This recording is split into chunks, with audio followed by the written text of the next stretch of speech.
猎物，却是没能杀人的寒风。老师，对不住了，这次也连累您了。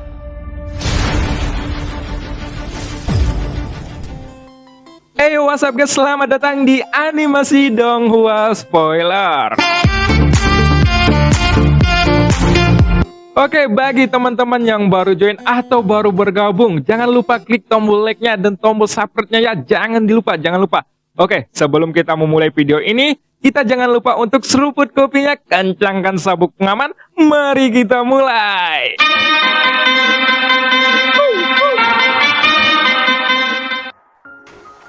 Pada episode sebelumnya diceritakan, Xion berhasil mencuri pedang dari Juya, sehingga hal ini membuat Juya marah besar. Lalu, tak lama kemudian, ada sosok pria kekar yang menyerang Xion. Tak lama kemudian, sosok itu melarikan diri. Selanjutnya, Xion kembali lagi bertarung bersama Juya, yang mana ia mempunyai satu pedang lagi. Lalu tak lama kemudian muncullah cahaya emas dari Dewa Taisu menuju Juya. Ternyata itu adalah sebuah sayap dari dunia Taisu. Dan scene pun berganti.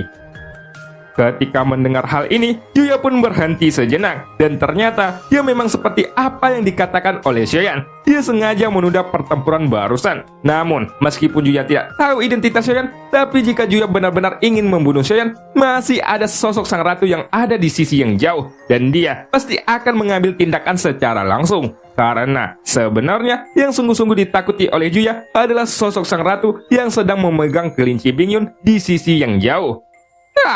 Aku khawatir. Aku mengerti apa yang sebenarnya terjadi saat ini.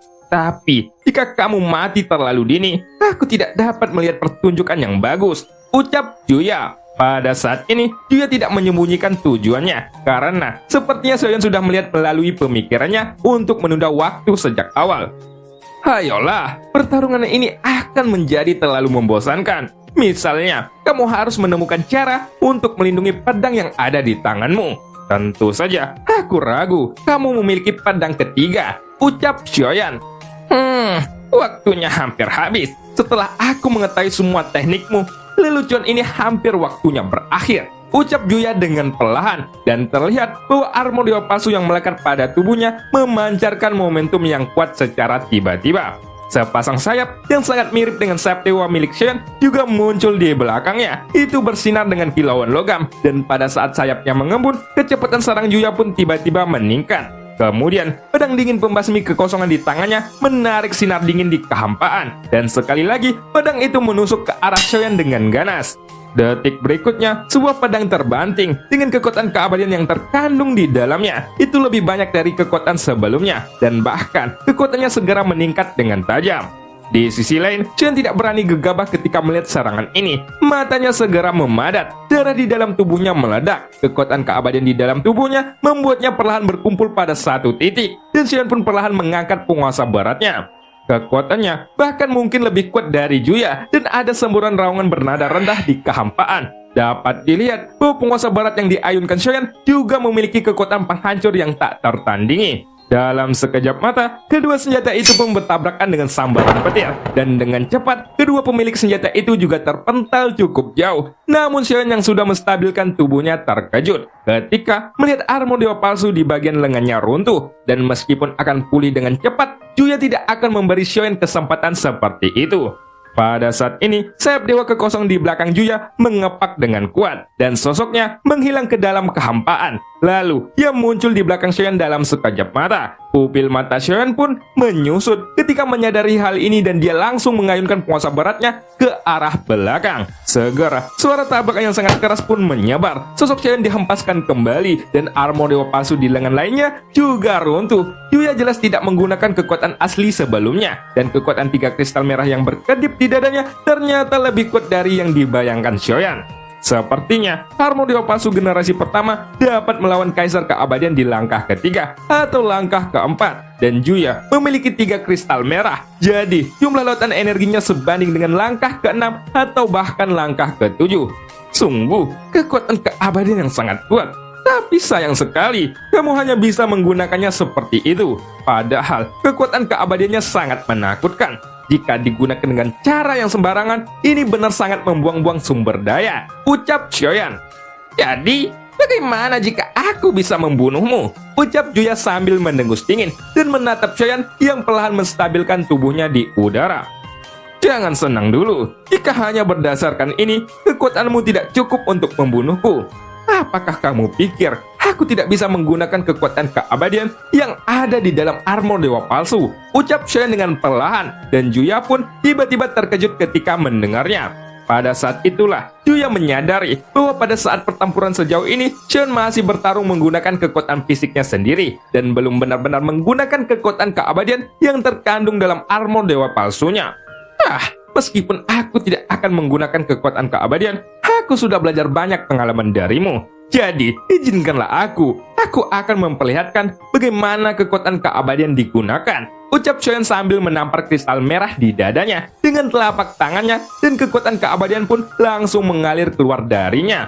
Bahkan, armor yang rusak di bagian kedua lengannya juga menempel kembali seperti cairan. Dan dalam sekejap mata, itu kembali ke keadaan semula. Xiaoyan juga menghela napas berat dan mengagumi kekuatan dari dunia Taisu karena mampu menciptakan hal yang begitu kuat. Pada saat ini, Juya tampaknya tidak peduli dengan ocehan Xiaoyan. Sosoknya kembali tersapu, dan dengan pedang yang mengandung kekuatan keabadian di tangannya, dia pun menebas Xiaoyan dengan sengit. Di sisi lain, kekuatan keabadian ini tercurah dari kristal merah di dada Xiaoyan, dan itu menyebar ke lengannya, lalu menuju ke penguasa baratnya. Untuk menghadapi serangan pedang yang diayunkan oleh Juya, Xiaoyan juga mengangkat kedua tangannya, lalu dia mengayunkannya dan menembakkan bayangan penguasa barat ke arah Juya. Pedang dingin dan bayangan penguasa barat pun bertabrakan dengan keras. Kali ini, armor dewa palsu di lengan Xiaoyan tidak pecah, karena saat pedang bertabrakan, kedua kekuatan itu bertabrakan dengan liar. Setelah itu, penguasa barat Xiaoyan seperti bambu yang patah, dan dia mencurahkan pedang dingin pemusnah kekosongan di tangan Juya, yang tiba-tiba hal ini menyebabkan tubuh Juya terpental ke belakang. Selanjutnya, sebelum Juya bisa bereaksi untuk menstabilkan tubuhnya, penguasa raksasa muncul di depannya, yang kemudian penguasa itu menghantam topeng di wajahnya. Di sini, Xiaoyan sudah tahu bahwa kekuatan Juya di balik armornya hanyalah dewa pertempuran bintang 5. Jadi, karena ia bukanlah kaisar keabadian, bagian kepala adalah merupakan salah satu titik paling lemahnya. Akan tetapi, reaksi Juya juga sangat cepat. Dia segera mengangkat lengannya, dan perisai mengkilap pun muncul di tangannya. Yang kemudian, perisai itu menghalangi penguasa barat Xiaoyan. Ketika dia jatuh, kekuatan hantaman Xiaoyan juga sangat besar. Dan itu pasti dua jenis kekuatan dari keabadian, yaitu dari tubuh avatar Yuan-Shen dan kekuatan keabadian dari armor dewa palsu. Ketika dua kekuatan keabadian ini bersatu, kekuatannya pasti akan menjadi luar biasa. Karena kamu adalah orang Taisu dan dapat menemukan cara untuk menggunakan kekuatan abadi, kenapa kamu tidak menggunakan itu untuk memperkuat dirimu sendiri, tetapi mengandalkan cangkang kura-kura untuk bertarung? Bukankah kalian sendiri yang ingin menjadi lebih kuat? Kenapa menggunakan benda asing untuk meningkatkan kekuatan? Tanya Xiaoyan dengan bingung, dan ketika mendengarnya, Juya langsung mendengus dingin. Juya pun tidak menjawab pertanyaan dari Xiaoyan sama sekali. Ia langsung mengayunkan pedangnya ke arah Xiaoyan lagi. Untuk serangan kali ini, Xiaoyan tidak mencoba untuk melawannya, karena dia sudah tahu sesuatu tentang pedang dingin pembasmi kekosongan ini dari pertempuran sebelumnya. Yang mana pedang itu bisa menyerap kekuatan lawannya dan kemudian melepaskannya lagi untuk menjadi serangan. Jadi, jika Xiaoyan mengambil serangan ini, dia pasti akan dikejutkan karenanya. Oleh karena itu, Xiaoyan harus mundur untuk menekan sosok Juya. Keduanya memiliki sayap yang muncul di belakang mereka, dan kecepatan mereka juga hampir sama. Sehingga, serangan keduanya sangat cepat di mata orang luar.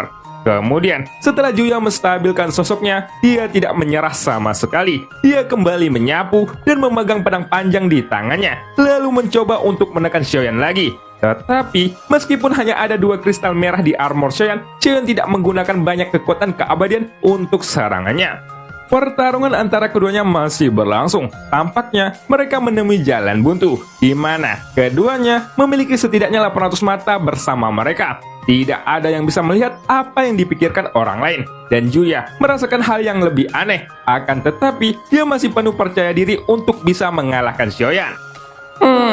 Jelas ia mengetahui bahwa aku sudah menunda waktu. Orang itu tampaknya tidak punya rasa takut sedikit pun. Dan bahkan, dia sepertinya menunda waktu juga. Gumam Juci di dalam hatinya. Apakah mereka juga menunggu bala bantuan? Atau ini adalah tujuan khusus untuk menghadapi duniaku?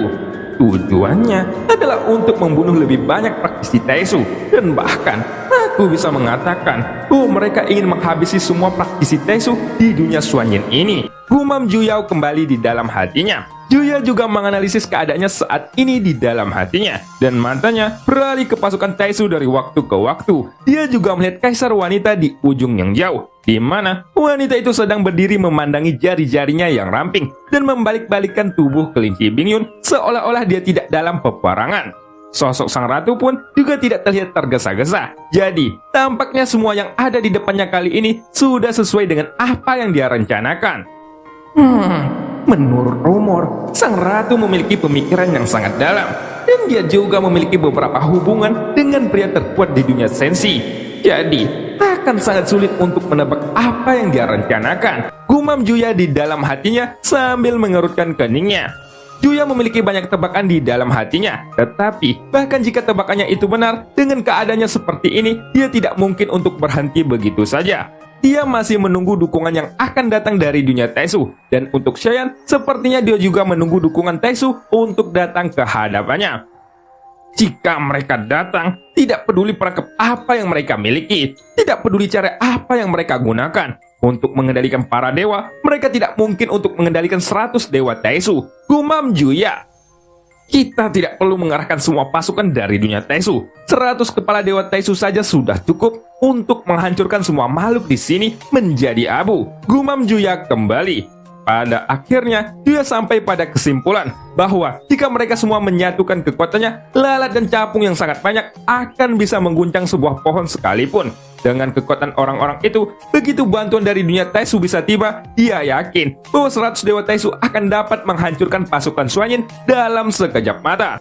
Hal ini adalah alasan kenapa Juya banyak mencibir dan berkata untuk menunda pertarungan. Karena jika dia tidak bisa menunggu, pasukannya tidak akan tahu bagaimana mereka semuanya akan mati.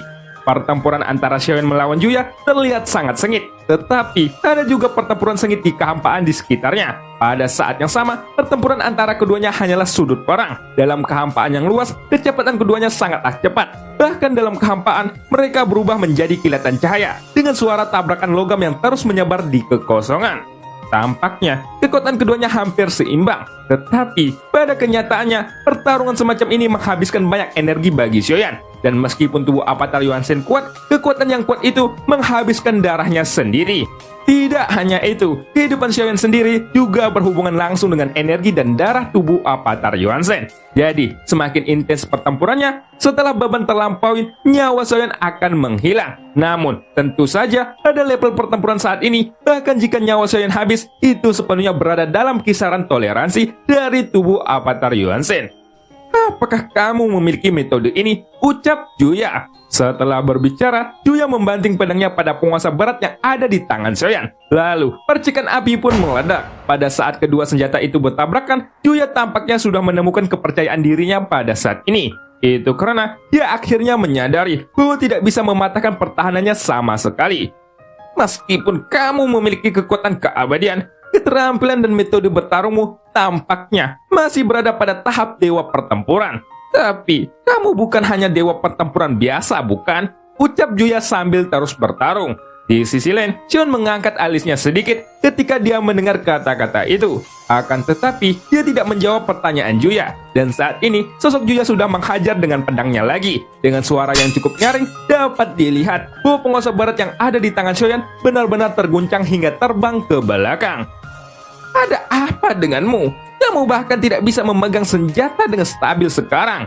Ucap Juya ketika melihat senjata Xiaoyan yang berhasil dihempaskan dengan satu pedangnya, lalu menertawakannya. Hah?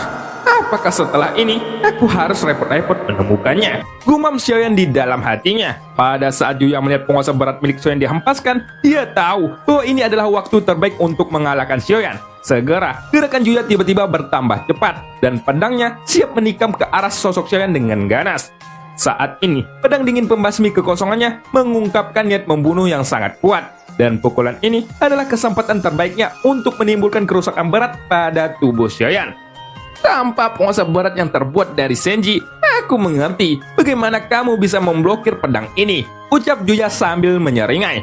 Pada saat ini, Juya menggunakan banyak kekuatan keabadiannya tanpa ragu-ragu. Kini, kekuatan keabadian itu menyelimuti tubuh pedang dengan energi yang mengejutkan. Tapi, pada saat mendekat, tubuh Xiaoyan meledakkan energi yang sangat mendominasi, dan sayap dewa di belakangnya memungkinkan Xiaoyan untuk melarikan diri dari serangan Juya. Akan tetapi, Juya tampaknya sudah mengantisipasi pergerakan Xiaoyan. Jadi, pedang pembasmi kekosongannya pun beralih arah, dan dia kembali menyerang sosok Xiaoyan yang sudah menghindar. Ketika pedang dia ayunkan, Xiaoyan juga tidak bisa menghindarinya. Menghadapi serangan pedang ini, Xiaoyan tiba-tiba melambaikan tinjunya. Detik berikutnya, guntur hitam tiba-tiba menyelimuti tubuh Xiaoyan. Ternyata, itu adalah jantung petir yang membuat kekuatan fisik Xiaoyan mencapai level baru saat ini. Kamu benar-benar gila, tetapi tidak peduli seberapa kuat kekuatan fisikmu, kamu tidak bisa menghentikan pedang dingin pemusnah kekosongan milikku, ucap Juya sambil berteriak keras. Namun, ketika Xiaoyan mengayunkan tinjunya, Juya akhirnya menyadari bahwa dia sekali lagi meremehkan kekuatan Xiaoyan dan sudah terlambat untuk kembali. Pada saat ini, angin tinjunya tiba-tiba meraung dan kekuatan setiap pukulan Xiaoyan terlihat sangat menakutkan. Menghadapi pedang pemusnahan milik Juya yang melesat, Xiaoyan melepaskan beberapa bayangan tinjunya dan bertabrakan dengan pedang tersebut.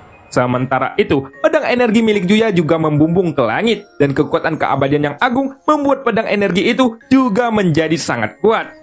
Lalu, pada saat pedang itu bertabrakan dengan bayangan tinju Xiaoyan, raungan yang sangat menyakitkan telinga pun pecah. Namun pada saat ini, langkah kaki Xiaoyan menginjak ke depan, dan dapat dilihat bahwa dalam kehampaan, bayangan kaki raksasa mengembun dalam sekejap, dan akhirnya itu menyelubungi sosok Juya. Akan tetapi, bencana tak sampai di situ. Bayangan kaki seperti itu muncul dari yang pertama, yang kedua, dan yang ketiga muncul satu demi satu. Dengan peningkatan kekuatan Xiaoyan dan berkah dari tubuh Avatar Yuan Shen, pada saat ini kekuatan 7 tapak dewa pengguncang juga akan meningkat seiring dengan peningkatan kekuatan Xiaoyan.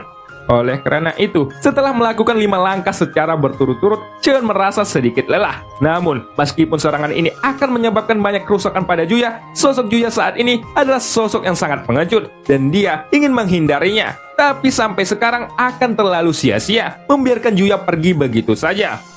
Hei, sang pemimpin, kemana kamu akan melarikan diri? Ucap Xiaoyan sambil berteriak keras. Ketika mendengar teriakan ini, Juya pun tiba-tiba menoleh untuk melihat sosok Xiaoyan. Akan tetapi, pada saat ia menoleh Xiaoyan, ia menyadari bahwa dirinya sudah tertangkap. Di balik pelindung kepalanya, Juya pun dapat melihat bahwa ada sebuah lingkaran cahaya terpantul di matanya. Dan ketika dia melihat kehampaan, itu seperti siang hari. Dia seperti melihat kegelapan yang ditelan oleh sekitarnya dengan cepat. Juya pun diam-diam mengumpat di dalam hatinya. Tetapi, sepertinya sudah terlambat untuk menyesalinya saat ini. Juya pun berjuang dengan panik. Dia mencoba menghilangkan krisis kematian ini. Dan armor dewa palsunya juga mencoba yang terbaik untuk membangunkan Juya. Dalam kegelapan, tampaknya ada banyak kekuatan yang membantu Juya untuk kembali sadar. Hanya dalam waktu singkat, ketika dia jatuh ke dalam kegelapan, dan dia pikir itu hanya sesaat, ketika kegelapan di depan matanya belum sepenuhnya menghilang, Juya tiba-tiba melihat sebuah kepalan tangan yang seperti gunung menghantam wajahnya. Dengan satu pukulan, Juya merasa bahwa seluruh dunia terbalik, dan dia ingin bertahan. Akan tetapi, sosoknya tidak dapat bergerak, seolah-olah dia diikat dengan kuat oleh sesuatu yang misterius.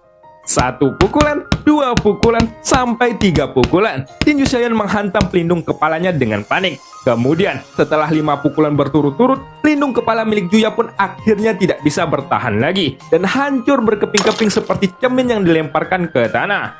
Pada saat ini, wajah Juya yang ada di balik pelindung kepalanya terlihat, dan Xiaoyan tidak ragu-ragu. Ia sekali lagi meninju kepalanya yang tanpa pelindung itu. Jelas bahwa pukulan ini cukup untuk menyatakan kematian Juya. Namun, tepat ketika tinju Xiaoyan berjarak 1 inci dari wajah Juya, empasan yang kuat pun tiba-tiba membuat Xiaoyan terpental cukup jauh ke belakang. Pada saat yang sama, sosok Juya membalas dengan kecepatan yang sangat cepat. Lalu, ketika Xiaoyan masih menstabilkan tubuhnya, dia menyadari bahwa ada 1 kristal merah yang berkurang di dada Juya. Tampaknya, kekuatan kristal merah itu sebenarnya akan bereaksi ketika armor dewa palsu menciptakan mekanisme untuk melindungi tuannya. Kristal merah akan langsung meledakkan untuk melindungi tuannya. Dan ini adalah sesuatu yang tidak disangka-sangka oleh Xiaoyan. Dan dalam sekejap mata, sosok Juya kembali melesat. Armor dewa palsunya juga naik seperti cairan. Dan sekali lagi berubah menjadi pelindung kepala untuk melindungi wajah Juya. Xiaoyan yang melihat adegan ini pun mengerutkan keningnya karena dia berpikir dirinya bisa membunuh Juya sekarang dikarenakan korban pertempuran istana Dewa Pemburu saat ini sangatlah tinggi. Walaupun jika ada sang ular berkepala 9, si binatang iblis surgawi, dan si naga iblis ketika menghadapi puluhan ribu orang dari dunia Tezu yang dapat menggunakan kekuatan keabadian, mereka tentu saja akan kewalahan. Dan cerita pun berakhir. Sampai jumpa di episode selanjutnya. Pergi ke hutan mencari buah kedondong. Terima kasih yang sudah mampir di channel Andong.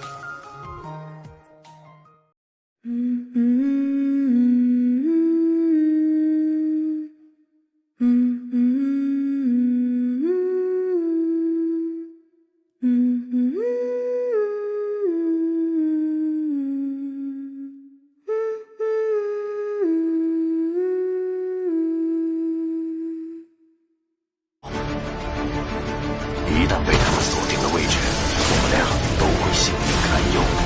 所有的隐忍，是为了这一天。我已经等待了太久。今天若是你能够安然无恙地走下擂台，萧炎从此不再踏进迦南学院半步。他迟早会发现的。既然如此，就给他一个惊喜吧。今天我不会让你们两人彻底的闭上嘴。就算他还活着，你们之间也绝不可能。